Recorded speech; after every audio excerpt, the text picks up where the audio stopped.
नमस्ते। आज मैं एक चीनी रोमांटिक फिल्म एक्सप्लेन करने वाला हूँ। इस कहानी में हम 24 साल की लड़की क्यूई नियान को देखते हैं, जो एक कार्टूनिस्ट है, जिसे एक रोमांटिक कॉमिक बुक बनाने के लिए कहा गया है। लेकिन वो तो एक्शन बुक लिखने में माहिर होती है, इसलिए जब भी वो रोमांस के बारे में कुछ लिखने जाती है, तब उससे कुछ न कुछ उल्टा ही हो जाता है। जैसे कि वो एक लड़की के बारे में लिखती है, जो लड़के को फर्श पर पटक कर अपने प्यार का इजहार करती है, इसलिए उसकी बॉस उस पर गुस्सा होती है और नियान को आखिरी मौका देती है कि अगर वो रोमांटिक कॉमिक बुक नहीं लिख पाई तो उसे काम से निकाल दिया जाएगा। अब घबराहट की वजह से उसे समझ नहीं आता कि वो क्या करे, तो उसकी दोस्त मिंग उसे समझाती है कि रोमांटिक स्टोरी ऐसी लिखनी है कि जब लोग रोमांटिक कहानी पढ़ें तो उन्हें अपने दिल की धड़कन तेज महसूस होनी चाहिए। लेकिन बेचारी नियान को उसकी बात समझ नहीं आती, क्योंकि उसने कभी भी रोमांस या प्यार को महसूस नहीं किया है, इसलिए उसे उसके बारे में लिखना काफी कठिन होता है। तो मिंग उसे पढ़ने के लिए कुछ रोमांटिक बुक्स देती है और सोचने समझने के लिए वो उसे अगले दिन शाम 5 बजे तक का समय देती है। अब अगले सीन में नियान बाहर एक बेंच पर बैठकर एक दिल का चित्र बना रही है, जो कि मिंग ने उसे बनाने को कहा था। तभी वहाँ पर एक प्यारा सा डॉग उसके पास आता है। जब नियान उसका कॉलर चेक करती है तो उस पर उसका नाम क्यूई बाओ लिखा था। तो नियान उस डॉग को उसके मालिक के पास सुरक्षित पहुंचाने का फैसला करती है, तो उसे खाना देते हुए उसका पट्टा पकड़ लेती है। ऐसा करते ही वो डॉग नियान को अपने साथ लेकर भागने लगता है, जैसे कि उसे पहले से ही पता था कि उसका मालिक कहाँ है। अब नियान भी उसके साथ दौड़ते हुए एक झील के किनारे पुल पर पहुंच जाती है, जहाँ उस डॉग का मालिक यानसिन होता है, जो कि एक खूबसूरत यंग लड़का है। अब जैसे ही नियान उसे देखती है तो उसे एहसास होता है कि उसकी दिल की धड़कनें अचानक से तेज हो गई, जैसे कि मिंग ने उसे कहा था। जब यानसिन उसे अपने डॉग का पट्टा मांगता है तो नियान उसे हैंडशेक करती है और बातचीत शुरू करने की कोशिश करती है, लेकिन यानसिन को देख के लग रहा था कि वो उससे बात नहीं करना चाहता था। वह डॉग को खाना देने के बदले में उसके लिए स्नैक्स खरीदने की पेशकश करता है, लेकिन नियान स्नैक्स लेने से मना कर देती है। अचानक डॉग किसी की ओर दौड़ता है, जिससे यानसिन लड़खड़ाकर नियान के ऊपर ही गिर जाता है। अब इससे पहले कि वो दोनों उठते तभी वो डॉग उन दोनों के ऊपर से कूद जाता है, जिससे उनके होंठ आपस में मिल जाते हैं, यानी कि एक छोटा सा किस हो जाता है। अब यानसिन तुरंत उछल पड़ता है कि नियान जमीन पर पड़ी ही रहती है और सोच रही थी कि उसके साथ अचानक से अभी क्या हुआ। वो उठकर बाद में यानसिन से दोबारा कांटेक्ट करने के लिए उससे उसका नंबर मांगती है, पर यानसिन तो उसके इतना फ्रेंडली बिहेव से शॉक्ड रह जाता है। इससे पहले कि वो कुछ कहता, नियान को उसके एडिटर का फोन आता है, जो उसे बताती है कि उसने अपने काम में गलती की है, जिसकी डेडलाइन 1 घंटे से भी कम है, इसलिए नियान के पास ऑफिस जाने के अलावा और कोई रास्ता नहीं होता। तो जाने से पहले यानसिन से रिक्वेस्ट करती है कि वो उससे लौटने तक उसका इंतजार करे। तो यानसिन थोड़ा कंफ्यूज हो जाता है, लेकिन फिर भी वो उसके लिए रुकने का फैसला करता है। अब लगभग आधे घंटे बाद उसे उसकी कंपनी से फोन आता है, लेकिन जाने से पहले वो अपना नंबर एक चिपचिपे नोट पर लिखता है और नियान के लिए उसे बेंच पर चिपका देता है। लेकिन जैसे ही वह मुड़ता है वो नोट उड़ जाता है। वहीं इधर नियान ऑफिस पहुंचती है और अपने आज के हादसे पर 2 पत्रों की एक कॉमिक बुक बनाती है, जिसमें नियान ने डॉग से लेकर किस सीन तक को कॉमिक में शामिल किया था, जिससे उसकी एडिटर तो उसकी स्टोरी से काफी इम्प्रेस हो जाती है और उसे आगे लिखने के लिए बढ़ावा देती है। लेकिन इसके बारे में और अधिक लिखने के लिए नियान को यानसिन के साथ अधिक समय बिताना। तब उसे अचानक याद आता है कि उसने तो उसे इंतजार करने के लिए कहा था और वो वापस झील की ओर भागती है। जब वह आती है तो वहाँ अंधेरा हो चुका था और यानसिन भी नहीं होता, इसलिए नियान थोड़ा निराश हो जाती है। अब वहीं दूसरी ओर यानसिन अपने ऑफिस जाता है, जहाँ वो एक मेहनती आर्किटेक्ट है और साथ ही एक पॉपुलर कंपनी का मालिक है। उसका सबसे अच्छा दोस्त सैन उसका ऑफिस में इंतजार कर रहा है। सैन यानसिन के परिवार के काफी करीब है, खासकर उसके दादाजी के, जो चाहते हैं कि यानसिन जल्दी से जल्द शादी कर ले। लेकिन प्रॉब्लम ये है कि यानसिन की कभी कोई गर्लफ्रेंड नहीं थी, इसलिए सैन बताता है कि तुम्हारे दादा ने तुम्हारे लिए एक ब्लाइंड डेट का इंतजाम किया है, लेकिन यानसिन उस डेट पर जाने से मना कर देता है। अब रात में नियान अपने दोस्तों के साथ बाहर खाना खाने जाती है। उनमें से एक कॉलेज की प्रोफेसर है, जबकि दूसरा एक कंपनी में काम करता है। अब जैसे ही वे बात कर रहे थे, कुछ लड़कियां ऊपर की मंजिल से नियान पर पानी गिरा देती हैं और फिर वो लड़कियां अपने शराबी दोस्त की ओर से माफी मांगती हैं। तभी नियान की प्रोफेसर दोस्त उनके ड्रेस से पहचान लेती है कि ये उसी कॉलेज से है जिसमें वो पढ़ाती है। जहाँ वो लड़की बताती है कि एक आज कॉलेज प्रोफेसर ने उसकी दोस्त को रिजेक्ट कर दिया, इसलिए उसकी दोस्त काफी परेशान है। तब नियान की प्रोफेसर दोस्त किंगबू को पता चल जाता है ये सब किसकी बात कर रही है, और वो कोई और नहीं बल्कि खुद यानसिन है, जो कॉलेज में काफी पॉपुलर होता है और साल में सिर्फ 1 महीने के लिए ही कॉलेज में पढ़ाता है। वो अपनी कंपनी के सीईओ होने के साथ साथ एक कॉलेज का प्रोफेसर भी है। लेकिन नियान को अभी तक ये नहीं पता चला कि जिसके बारे में वो बात कर रही है वो कोई और नहीं बल्कि वही लड़का है जिससे वो आज मिली थी। इसलिए अब वो घर पर यानसिन के बारे में जो कुछ भी जानती थी उस पर पोस्ट लिखती है। तब उसे एक कमेंट आता है कि इस तरीके का आदमी उनके कॉलेज में पढ़ाता है। तो अगले दिन चेक करने के लिए नियान उस कॉलेज में जाती है, जहाँ पर उसे एक लड़की मिलती है जो छुपकर किसी की तस्वीर ले रही थी। तब नियान उससे एक सुंदर आदमी के बारे में पूछती है, तो वो लड़की समझ जाती है कि नियान किसे ढूंढ रही है। दरअसल वो लड़की यानसिन की ही तस्वीरें ले रही थी और उन तस्वीरों को पैसे के लिए उसकी फैन गर्ल्स को बेच देती है। तब नियान उससे कहती है कि उसे तस्वीर नहीं चाहिए, चाहिए, वो तो बस उस आदमी की गर्लफ्रेंड है। तभी वहाँ पर सिक्योरिटी गार्ड आ जाता है, जिसे देख वो लड़की अपना मेमोरी कार्ड नियान के बैग में डाल देती है ताकि अगर वो पकड़ी भी जाए तो उसकी मेहनत खराब ना हो।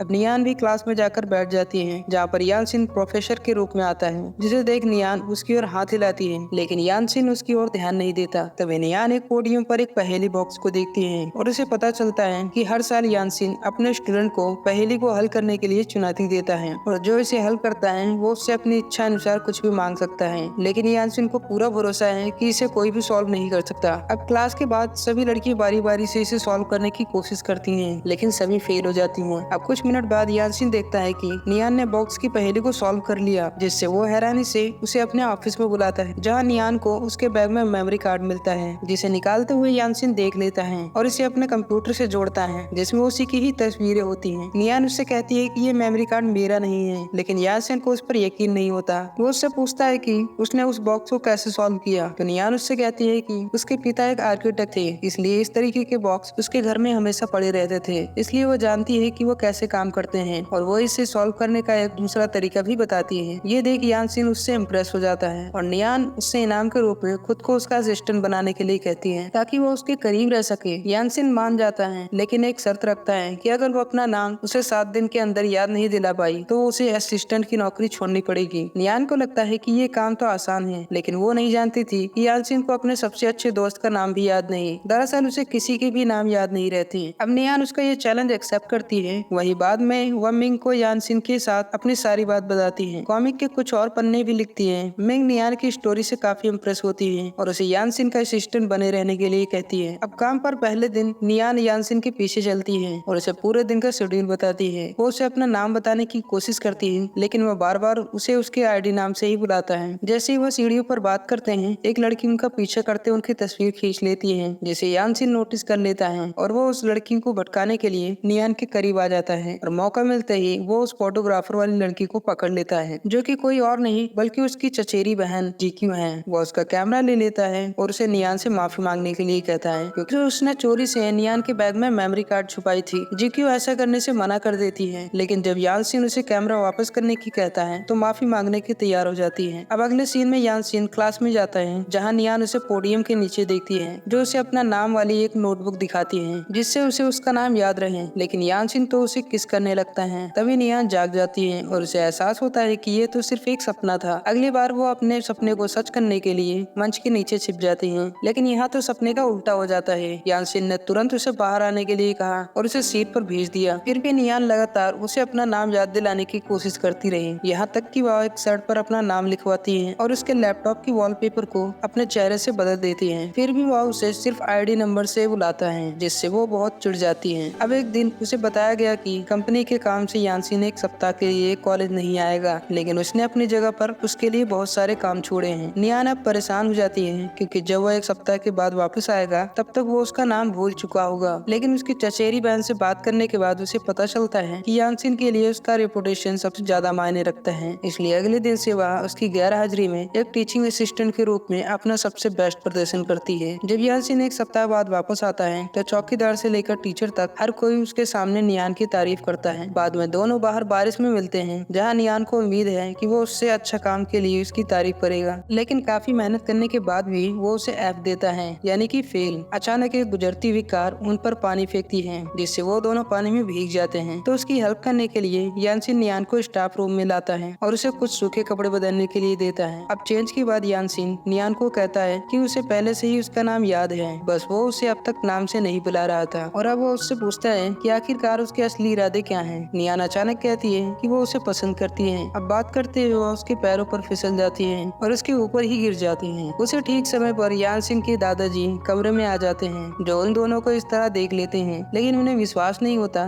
कि उसके पोते की कोई गर्लफ्रेंड भी है। अब वो तीनों बात करने के लिए बैठते हैं, जब उसके दादा कहते हैं कि उन्होंने यानसिन के लिए ब्लाइंड डेट फिक्स की है। तो ये सुन यानसिन घबराहट में कहता है कि नियान उसकी गर्लफ्रेंड है, क्योंकि यानसिन किसी भी डेट पर नहीं जाना चाहता था। वह उसके दादा को इस बात पर विश्वास नहीं होता, इसलिए वो उससे उसका नाम बताने के लिए कहता है कि अगर ये सच में तुम्हारी गर्लफ्रेंड है तो इसका नाम बताओ। तब नियान भी उसे ऐसा करने के लिए कहती है। अब कोई रास्ता ना होने पर वो उसका नाम अपने दादाजी को बताता है और झूठ को आगे बढ़ाते हुए नियान कहती है कि वह हमेशा उसके पोते की देखभाल करेगी। अब दादाजी के जाने के बाद यानसिन नियान को अपने असिस्टेंट के रूप में काम पर रख रख लेता है क्योंकि इसके अलावा उसके पास कोई रास्ता नहीं है। वही नियान बहुत खुश है कि आखिरकार उसे अपने सपनों के आदमी के साथ रहने और उसके बारे में लिखने का मौका मिलेगा। दूसरी ओर यानसिन को भी मन ही मन नियान पसंद आने लगी है। आखिरकार एक रूट प्रोफेसर भी किसी के प्यार में पड़ने लगा है। और इसी के साथ इस एपिसोड का यहीं पर एंड होता है। ऐसी ही और वीडियोस के लिए सब्सक्राइब करें हमारा चैनल। धन्यवाद।